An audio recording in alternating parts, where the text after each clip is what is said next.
كم انا ميت بسم الله زيد بسم الله وعلى ملة رسول الله بسم الله وعلى ملة رسول الله بسم الله وعلى ملة رسول الله بسم الله وعلى ملة رسول الله بسم الله.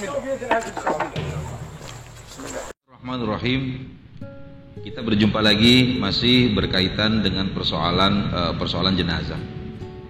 Hal yang terkait dengan jenazah syuhada seringkali dibicarakan bahwa yang termasuk mati syahid itu diantaranya terkaitnya dengan penyakit, misalkan tentang pandemi, penyakit wabah, ya, penyakit yang mewabah, merata.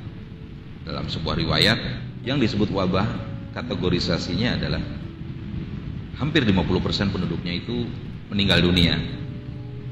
Itu sementara riwayat yang kita dapat apa itu wabah dari segi jumlahnya. Kemudian yang penyakit karena ginjal itu termasuk juga orang yang syahid. Demikian pun kolera,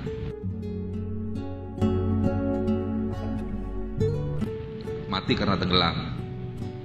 Nah, pertanyaannya apakah kalau yang bersangkutan itu termasuk yang tidak banyak melakukan amal soleh sesuai dengan karakteristik iman dan takwa, apakah dia termasuk syuhada juga?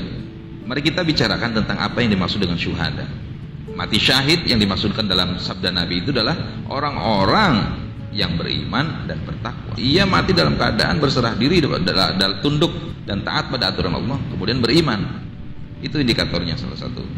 Karena bagi orang-orang yang beriman, kematian, bahkan musibah yang lebih kecil dari kematian yang menimpa, bisa karena bangkrut, harta yang terbakar, habis semua, sakit yang menimpa, bahkan kesusahan hati berupa kebingungan saja, itu sudah menjadi pengampun dosa, kafarat bagi orang yang beriman. Itu dahsyatnya di situ.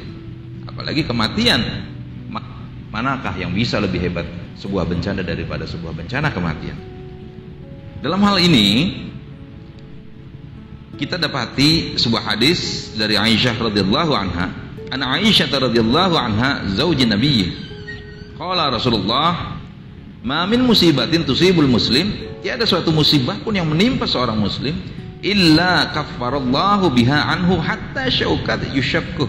Niscaya Allah akan menghapus seluruh dosa-dosanya sampai bahkan persoalan terkena duri sekalipun. Hadis riwayat Bukhari. Kita sudah mafhum dan masyhur hadis ini. Dan bagi orang kafir, walaupun mati di medan perang, dia tentu tidak syahid, karena syaratnya syahid itu dalam keadaan beriman, dalam keadaan Islam. Jadi bisa diakui syahid apabila dia dalam keadaan Islam dan iman, tidak dalam keadaan meninggalkan keduanya, iman dan Islamnya.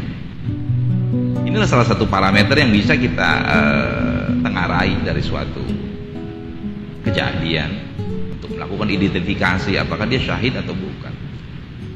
Dan tatkala semua orang membicarakan tentang sebetulnya itu orang terbunuh atas nama Islam atau bukan, ya tentu kita bisa lihat siapa saja mereka yang berjuang untuk memuliakan, menjaga kesejatian Islam, bahkan dari kesewenang-wenangan, maka tentu saja itu digolongkan sebagai syahid.